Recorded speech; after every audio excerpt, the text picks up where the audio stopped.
Well, good morning, everybody.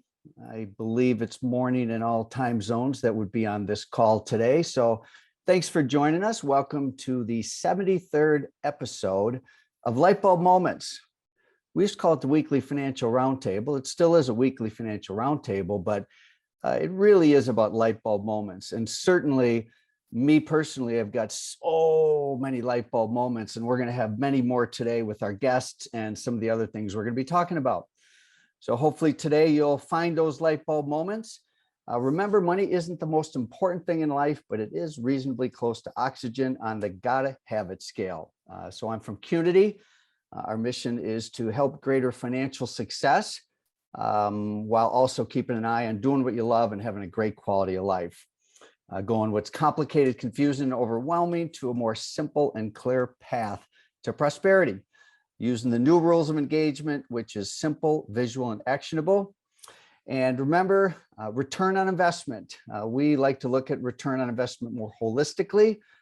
Return on your ATM, which is your attention, time, and money. And it's not lost on us today that this is your precious time and attention. So thank you for joining us. We appreciate it. Last week, we had Aaron Kuhn, the one and only Aaron Kuhn, partner and daughter, lead a great segment. A lot of activity in the chat last week. My gosh, I hope this week we have as much activity in the chat, but it really was about a gap analysis. Aaron took everybody through sort of a mini workshop even, and on how to close the different gaps to your business in 5 different functions, and gaps specifically as it relates to execution, profitability, growth, leadership, and engagement, which, oh, by the way, is going to be the focal point for our upcoming conference in Scottsdale. If you haven't registered yet, registration is open. It is under early registration. Many of you have registered. And then also on the Sunday night of the conference in Scottsdale, we'll do a celebration of light bulb moments, inviting members of our Brain Trust and all of you to celebrate all of our time together. The 5 functions and these gaps in your business is also a methodology our coaches work with. So if you ever want to have a complimentary discover call with one of our coaches, you can reach out to Aaron. Past recordings of these roundtables are on YouTube. You can check it out, our YouTube channel. This week, we will have returning Jen Martinelli without Matt this time. We love Matt. We love both of them. We're going to have Jen Martinelli along with Jen Grover, who is a new member of the Canvas Me team. So super excited to get with them in a few minutes here. This week marks the beginning of a consolidation of our 2 roundtables. We were doing a 10 a.m. roundtable Central Time for salons and spas, and doing a noon roundtable for schools. There's so much overlap. And, you know, this is really one ecosystem. And we really felt that we could actually do better roundtables by having just one each week. So welcome to the members of the school roundtable that are now part of this. And I think you'll see today's topic very much ties to both audiences. We will be welcoming the 2 Jens. Well, Jen Martinelli is already a member of our Brain Trust.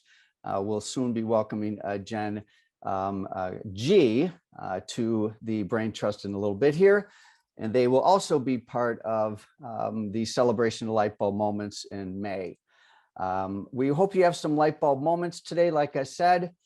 And, you know, before we get started, I'm going to have Michelle pop in here in a second. And, you know, the subject today will be recruitment. And we're going to bring in the 2 Jens. And as it relates to recruitment and the human capital part of the business, some comments. Last week, I had 2 owners reach out to me, and this seems to be happening at a greater frequency.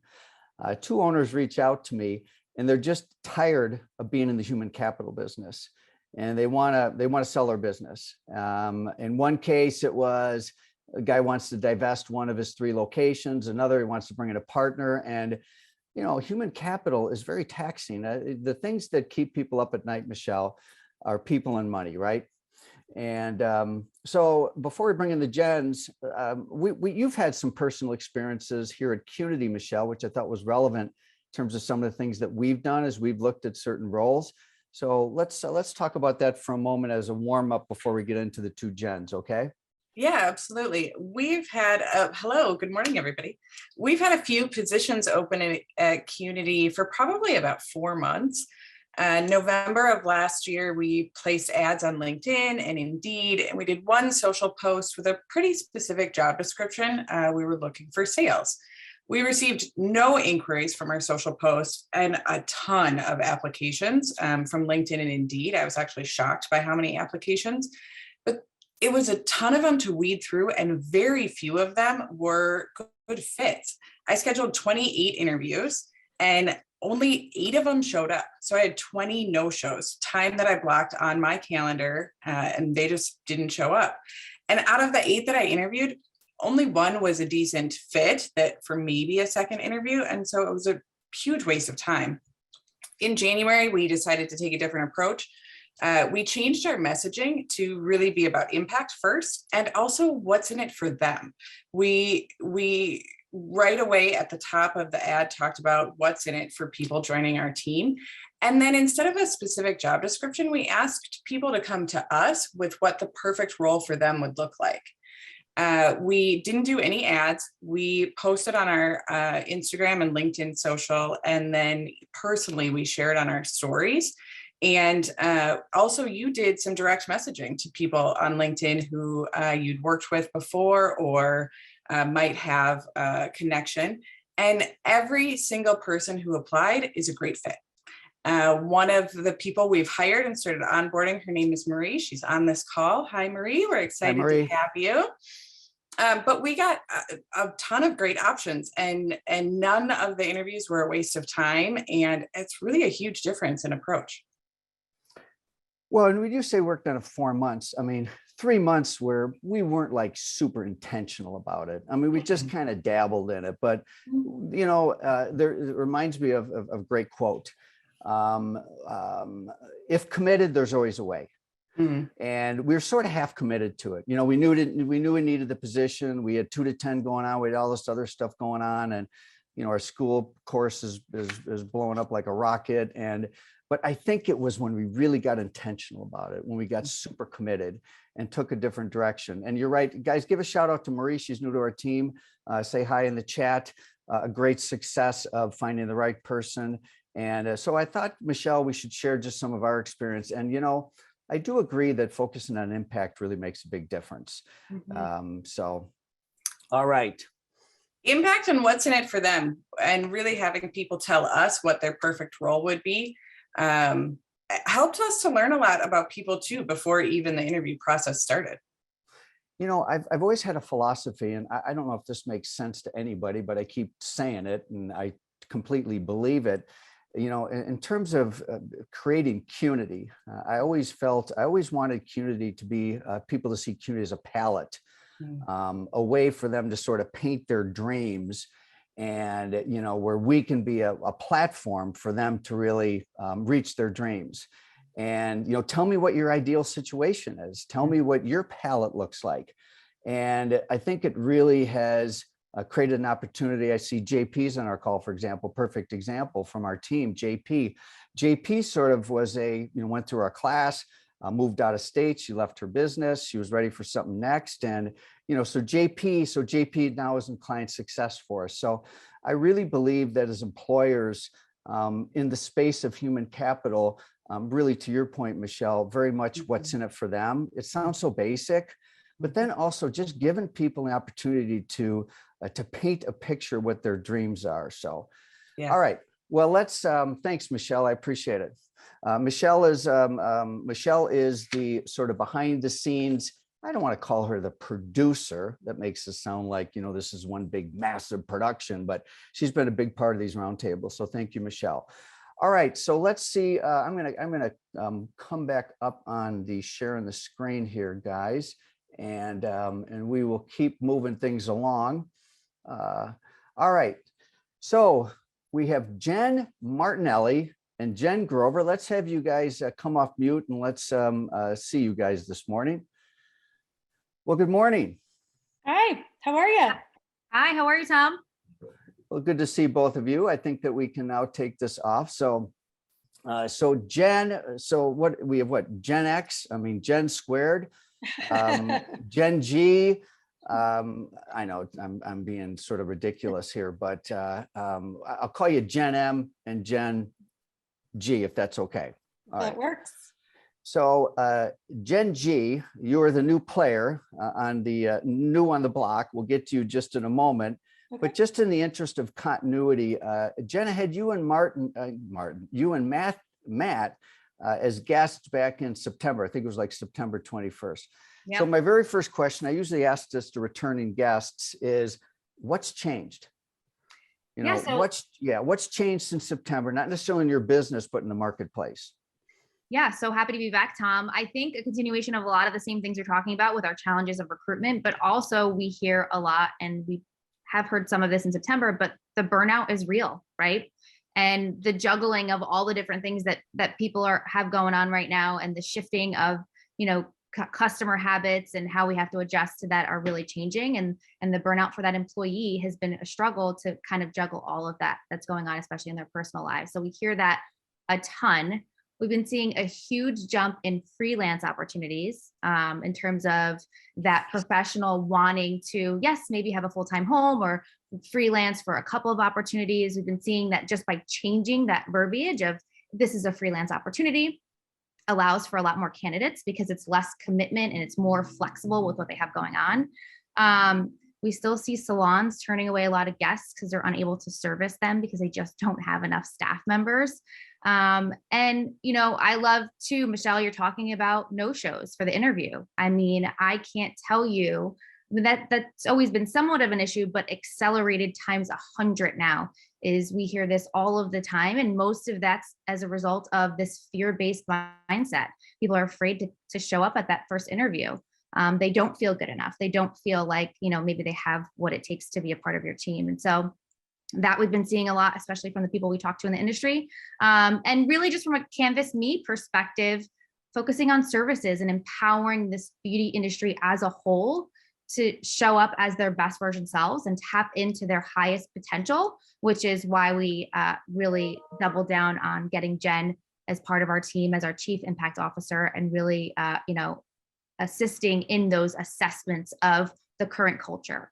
What does my current culture look like? How can I empower them to be better, to have a great mindset so that it all lends itself to a better recruitment strategy? Because as I recruit, I'm not recruiting into a leaky bucket. And so really, really powerful in terms of adding her to the team and being able to really help this industry come from a different perspective. Jen, let's stay with you just a little bit longer because some points of clarity on a couple of things you just said. Go back to the freelance conversation. So most of who we have on these sessions here are employee-based salons or well-run schools.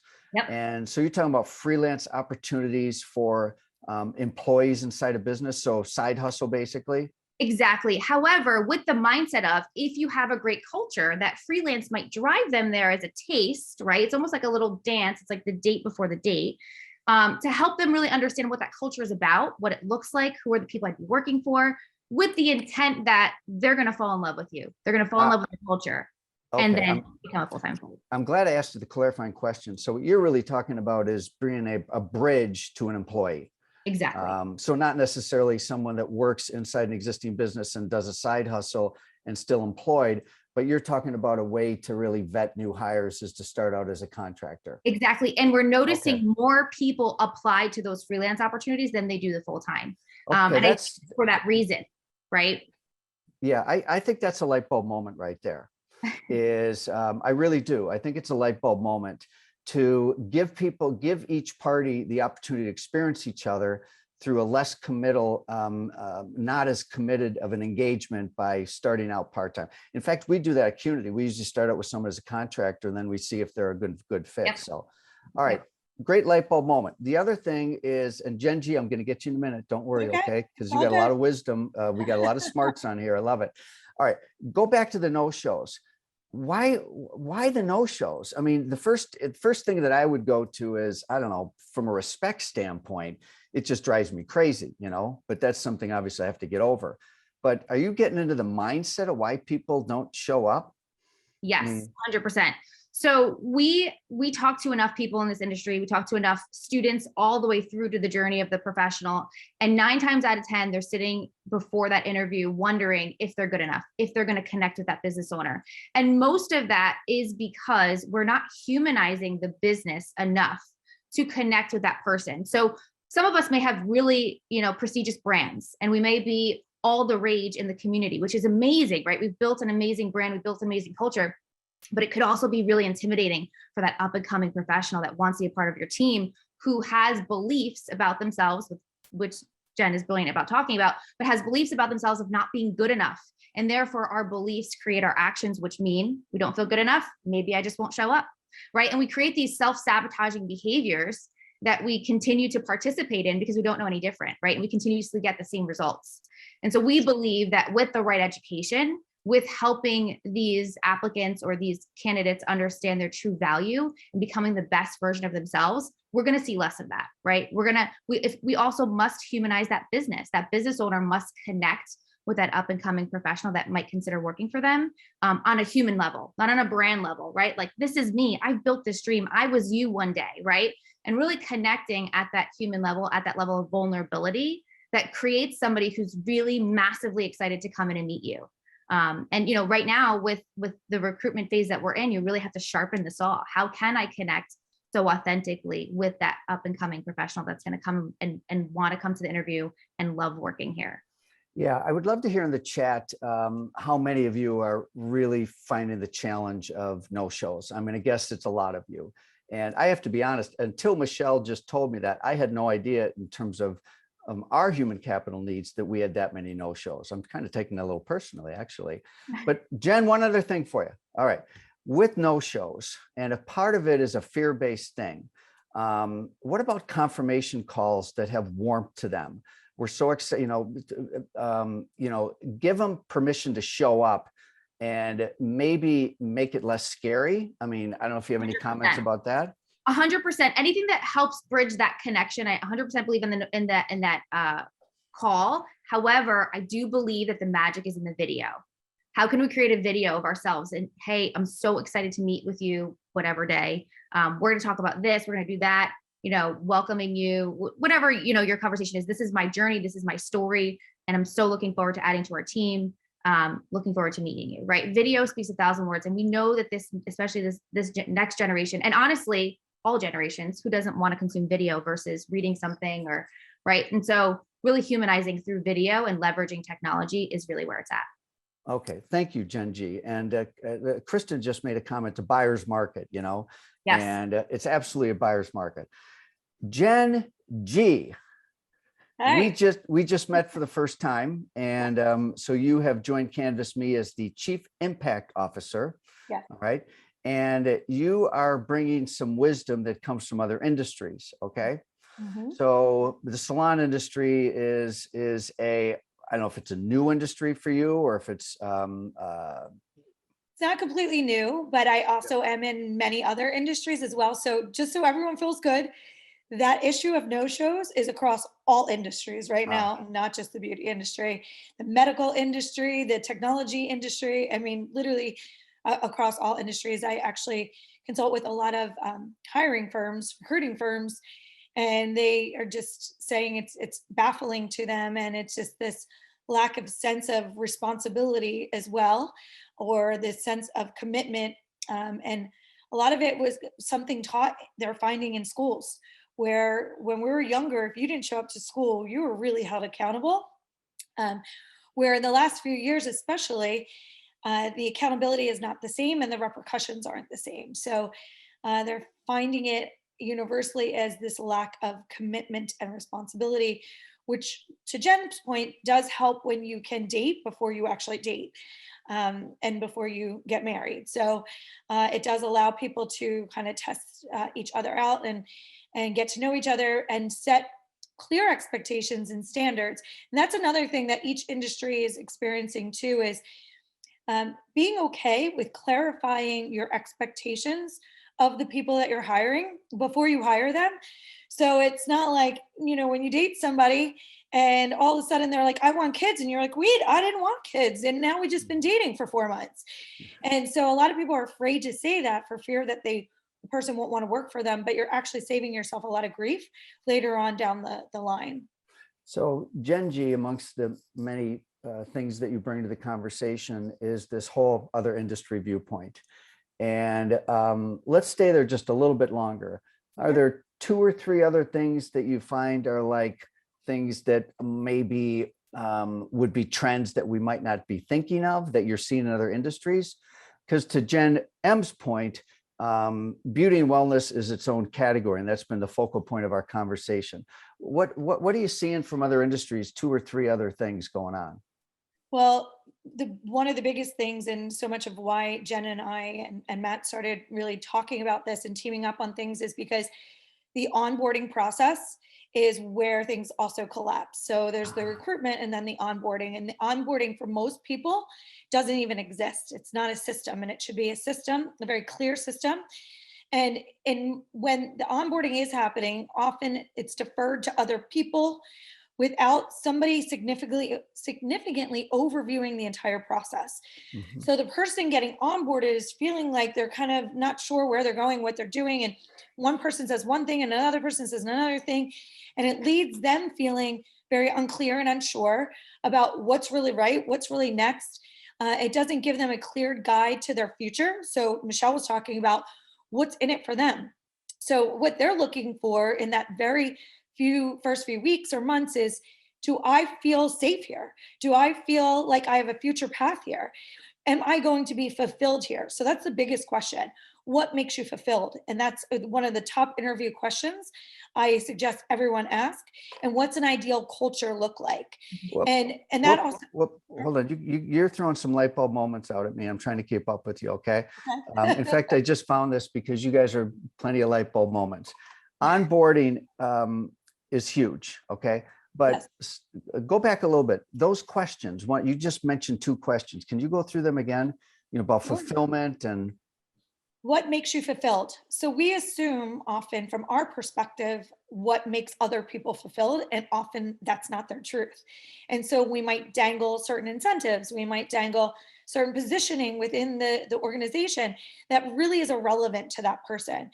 And so as a leader of a team, you have to realize that each person is incentivized differently, and find out early on what incentivizes each person and use that as your driving mechanism for growth and fulfillment in the organization. And again, it might not be the same thing for each person. It might be flexibility is more than money for certain people. It might be incentives. I believe strongly in performance-based incentives. And so sure.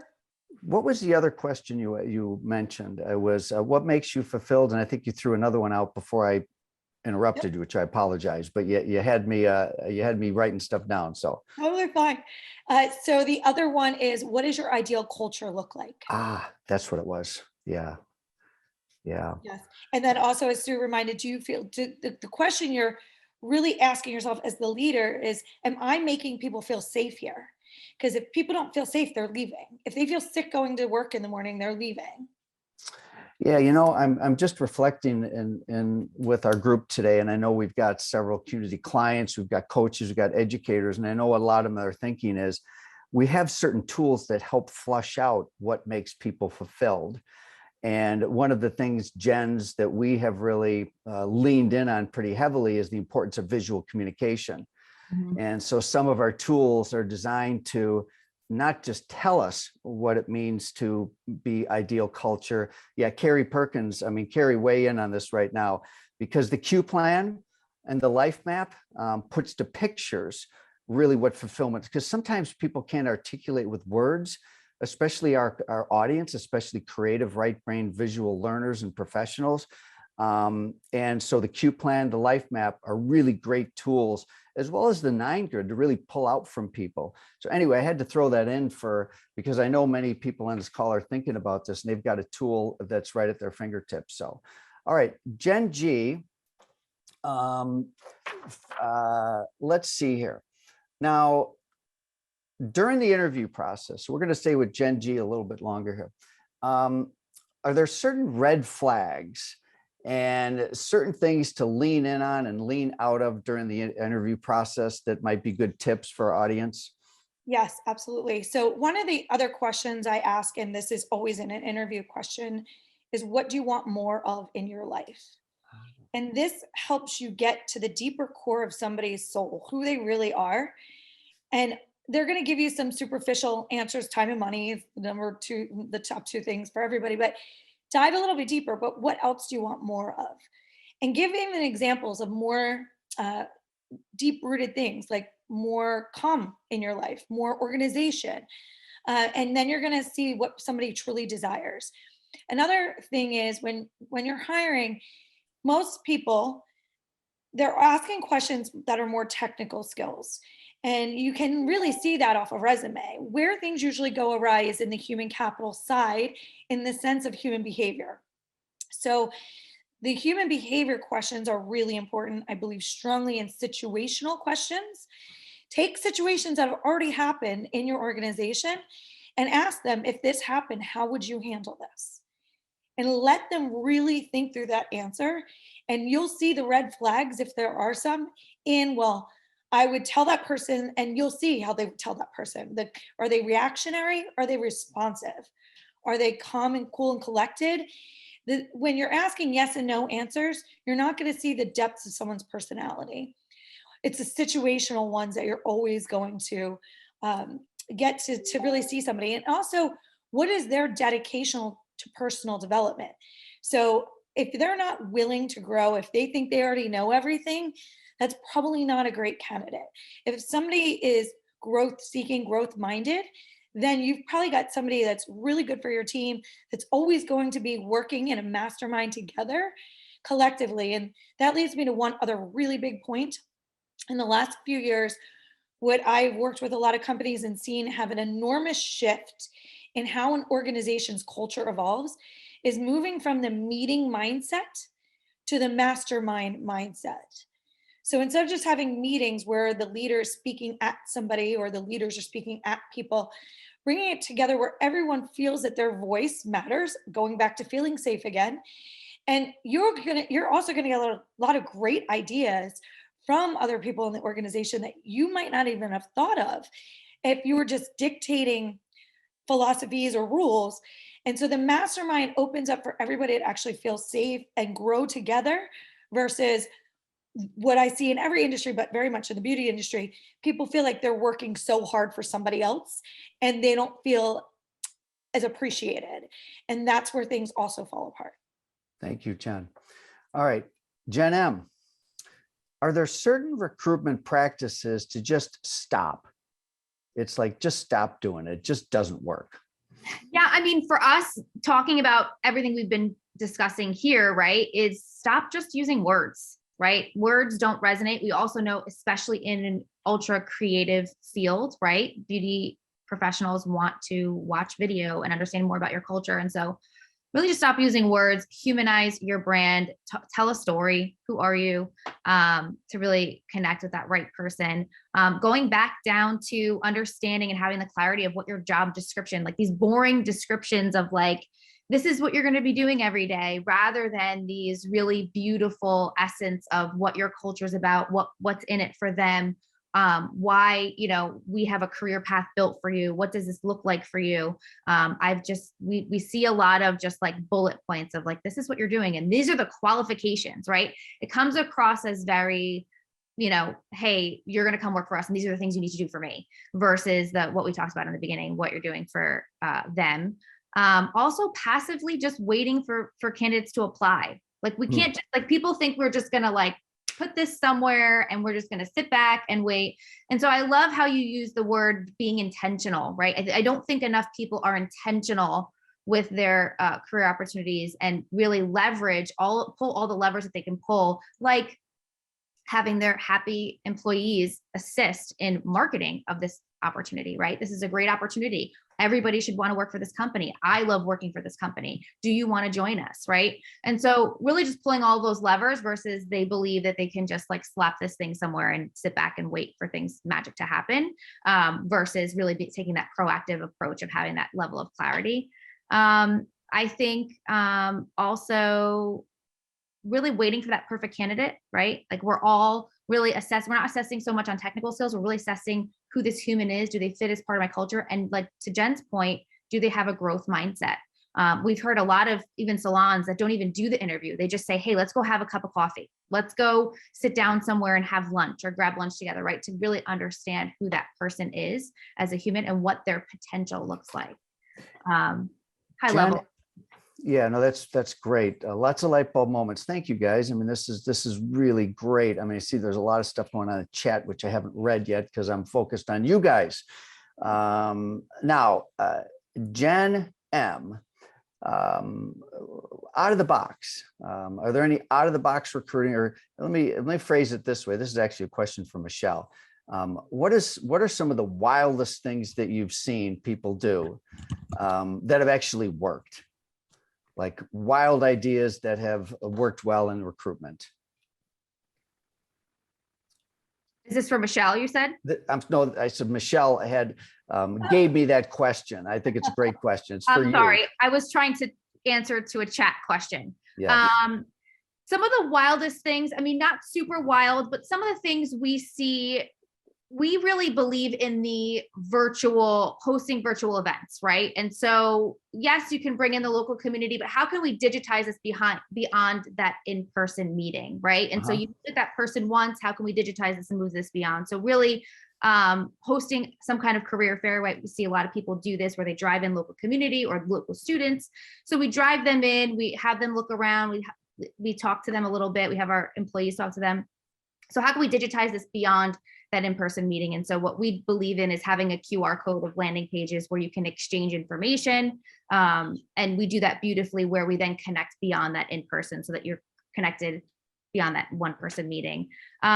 Really, at the end of the day, it comes down to spending time where your candidates live, right? Where are they living in your local community? What is your brand perception? What are you doing in that local community to really drive in? We know a lot of these Gen Z generations and a lot of people I know that are not even Gen Z really care about how they're going to make an impact on the world, right? They really care about this charitable aspect. Are you participating in those, right? If that aligns with your values, are you participating in some kind of outside activities that really resonate with the local market, right? And really showcase who you are and what your brand's about. And I really believe it's the year of the collaboration, right? Like how can we collaborate with other like-minded businesses in our local community to host events, to host educational content, or do something where we drive friends and local community into our salons and spas and really get a taste for this is what we're about, this is what we do. Gen G, so I very much relate with you. You are very focused on mindset, and which is a big part of really what we really promote at Qnity is really understand the mindset and understand the audience and really understand how important a mindset is. And let's go specifically to the money aspect of this. All right. Which is actually quite timely for us because our financial literacy course we have for students, the very first module is called Money Mindset. And we go through, a few things, money stories. Most people have negative money stories and how you can acknowledge and change those money stories. Another thing relates to mindset is to know your why. Jen G, you mentioned that is everybody has a different why. Also, and Erin actually went through this, I think it was last week or actually she went through this at Serious Business, Money Mindset. So from your, side of the river and, the work that you've done as it relates to money mindset, how does that play into all of this from a recruitment standpoint, staffing, et cetera? Everything. It's literally everything. It plays in every aspect. Whether you're the potential employee or you're the employer, it creates every underlying tone of every conversation that you have of on either side, not being enough, not doing enough, not giving enough. So our beliefs are going to consciously or subconsciously create the tone of every conversation. So we've all seen people that are very confident. They believe in who they are. They believe in their worth. And their energy is just profound and strong. And then you see people that are unsure because their belief isn't sure in themselves or what they're doing or their capabilities.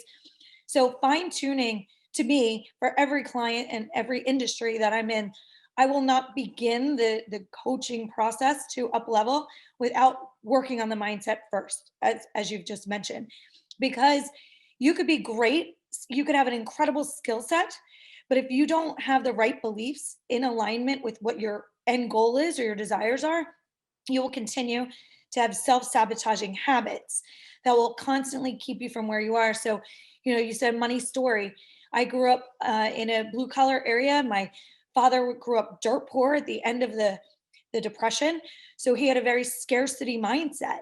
And he projected that, even though he became successful, he still projected that scarcity mindset on my brother and I growing up. So I did the work, the mindset work, and my brother didn't. And we have two, it's like a case study. We have two polar opposite lives because his life was of lack and of entitlement and blame everybody else for his problems, where I did the work to change the beliefs, to change the habits, to change the outcome. And so if you don't believe that you're worthy of having something, or you don't believe that you can get from X amount of dollars a year to the next level that you want to get to, you'll never get there no matter how good your skill set is. Hustle only takes you so far. Yeah. But the belief to attract greater things and circumstances and opportunities of growth really always begins with the mind. And not to get too deep into neuroscience, but this is neuroscience. You can rewire your brain up until the day that you die. And I'm sure that you teach this in your course, where your beliefs, when you have a negative belief, you have to uncover that belief and flip it to a new belief in order to get new behaviors, in order to get new outcomes. And that's actually rewiring your brain. It's literally rewiring your brain. And we all can do it until the day that we die, as I mentioned, but you have to be consciously aware and intentional, like you had said earlier. And it's an ongoing process. It doesn't stop. Once you get here, in order to get the next level, you got to go back in your subconscious and be like, what else am I thinking that's holding me back? And rewire some more new beliefs. And it's like riding a hot air balloon. Every time you get to a new level, you got to get rid of some more sandbags, which are the beliefs that hold you back from getting to the next level. Yeah, you know what? We're going to have a speaker and a topic at our conference, the Phil, that really leans in on this really heavily. So that's awesome. Jen G, one more question for you, a quick one for you.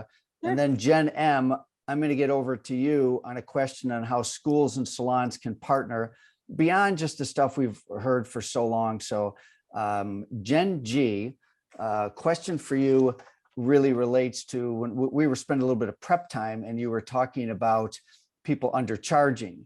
And like you're talking about in the salon industry, she said, no, so from other industries, and I could see how pervasive that is in other service businesses, whatever. So just real quick here, looking at other, and what industry were you talking about? I didn't ask you that. Were you at a client? And if you don't want to reveal that, that's fine. No, that's fine. It was a human potential industry. So my client who I'm coaching, she does something similar to what I'm doing, and she's incredibly talented at doing. She has other skill sets than mine, and she's undercharging by 3 times. And she really didn't realize it. Now, she came from Eastern Europe, very poor, and that's where it began. Again, going back to the original conversation always begins with, what were your childhood beliefs? Before the age of 7, what was your subconscious programming? Who were your programmers? And how do we change those beliefs to see your own value? So when I suggested to her what her real value was, market value, she panicked. She's like, I'd feel so uncomfortable asking that. I feel like I would lose opportunities. And I remember feeling that same way when my first business was in the fitness industry back in the early 90s. And I remember having that same scarcity mindset, and my business partner looking at me and being like, what are you doing? Why are you, somebody wants to work with you, and then all of a sudden you like backpedal? And I didn't even realize I was doing it, but I was so programmed from so early on that asking for money is an imposition on somebody. My dad made it feel like an imposition. So I had this emotional subconscious fear that if I asked somebody for money, I'm imposing instead of giving value. And I did that mindset work of, what value am I offering somebody, and what is that worth to them? And so it happens literally in every industry. Money mindset, lack money mindset is one of the most predominant things to focus on in helping somebody hit their potential. Yeah, Because it's universal. yeah, that's why when teaching financial literacy, you got to start there.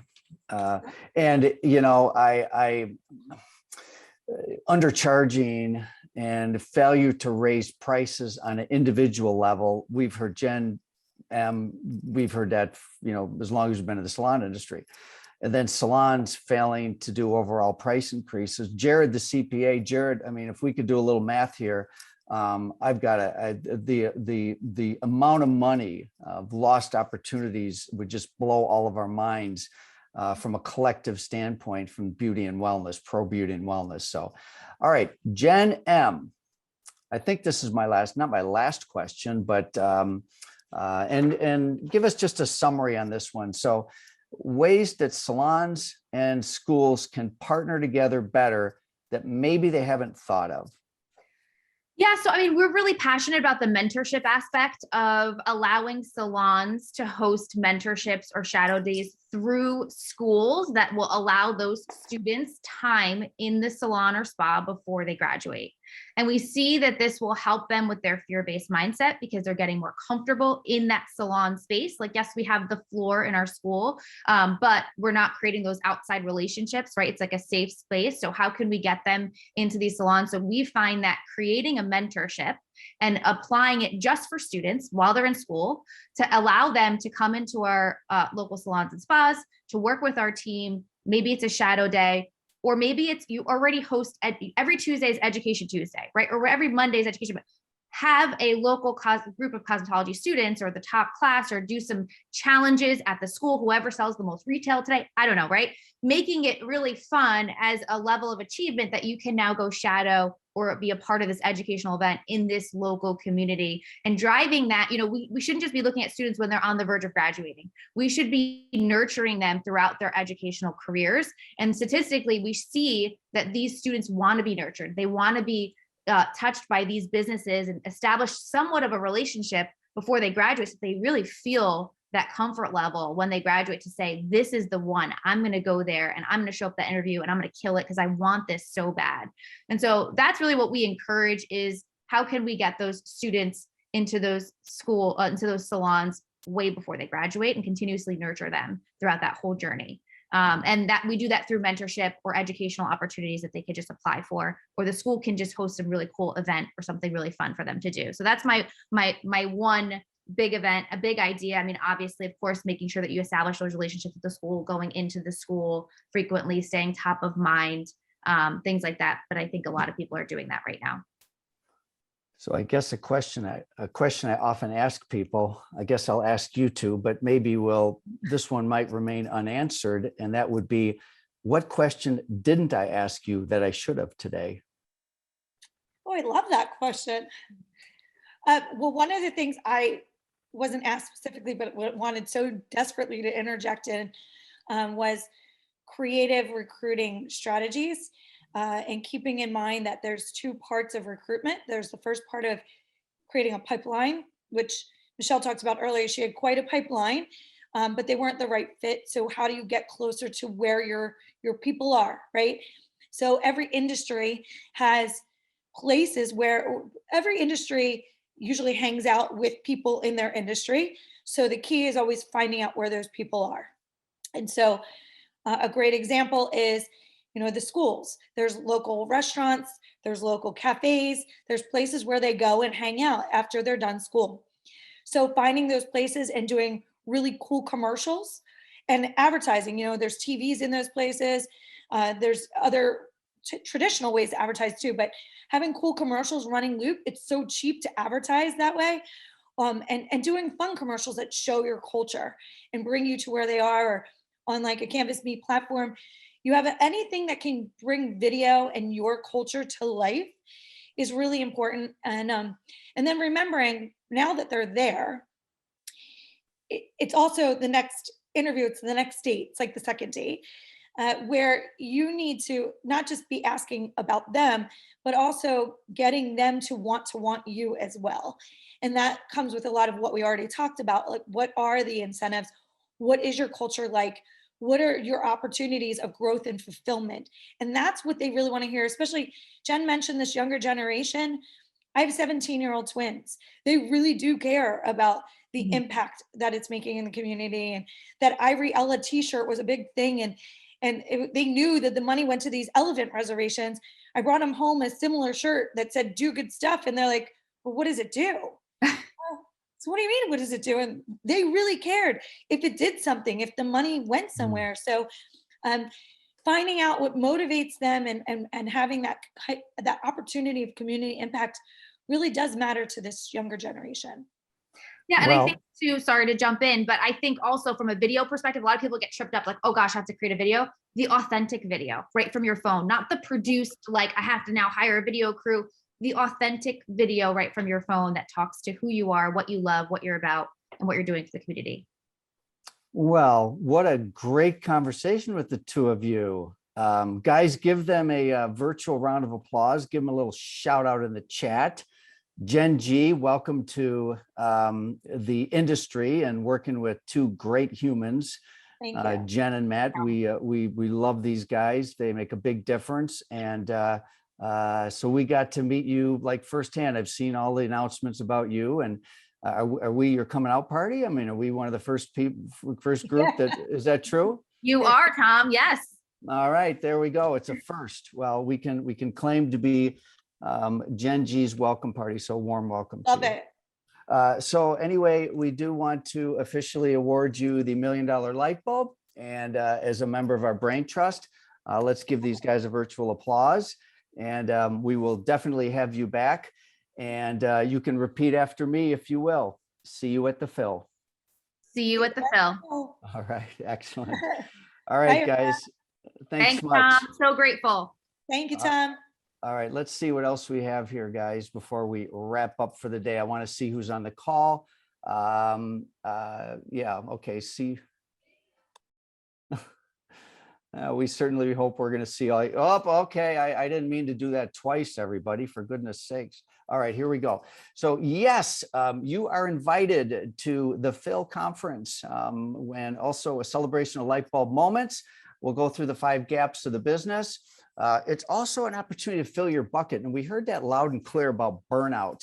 You know, and so many of us experience burnout, and the opportunity just to get away for a little bit and fill your bucket, I think, is incumbent on us as leaders. How can you help other people fill their bucket if your bucket's not filled? So that's the secondary theme to the Fill conference. Part of it's fill the gaps in your business. The other part's fill your bucket. We will be inviting both Jens and all of you to the celebration of light bulb moments. Registration is open. So sign up. Also, financial literacy. The pro version of our financial literacy course is coming soon. It is coming very soon, and there's going to be some very cool twists to it. And we can start that conversation with you. We have free monthly financial literacy lessons you can share with your team. There is the QR code. Shout out to some of the sponsors that really come from the school roundtable. Pivot Point, who is our partner on the student version of the course, which covers essential parts of financial literacy success. So hope you'll be a money school. You can book a demo at qnityforschools.com. Shout out also to Lightheart Sanders, the CPAs, who are great partners also. Now, closing thoughts. You know, one of the things that has been top of mind for me is limitations, and how limitations are created. They actually, the limitations and boundaries really are things that we create. They actually don't exist. We set our own limitations. And then the other thing is to understand, to go beyond your limitations, you have to first experience them in your mind. So when we're looking at human capital, one of the things that I find very helpful is to bring that mindset of the limitations that you feel and have in terms of finding people, keeping people, and all that. first they really start out in your mind. And, perhaps the opportunity to meditate just a little bit on what that would look like. So anyway, lots of thoughts lately about limitations and how you can shatter your way through them into a new normal, because that's what mindset is about. Guys, thanks for joining us today. I'm going to see who is with us. And we've got, oh my gosh, we have a great group here. Amanda, Amy, Andrea, Ann, Ashley, Candace, Carrie, Casey, Cheyenne, Christine, Connie, Danny, Dawn, Hayden, Heather, James, Jan, Jared, Carrie, Kelly, Kevin, Chris, Kristen, Lisa, Marie, hello Marie, Mark, Matt, Melissa, Nina, Ralph, Roman, Sandra, Steve, Sue, Terry, Vanessa, and other people that are listening to this on YouTube or had to hang up because they're off to another meeting. So thanks for joining us. We are off next week. We've got a trainer certification program out in Denver. Many of us are going to be tied up out there. So we're going to take a week off next week, and then we're on the week after that. And then we have another off week. But anyway, we look forward to connecting with you, whether you are come from the school side of the business or the salon or spa side. It's great to have you with us. So thanks again, guys. We will see you very soon. We appreciate you.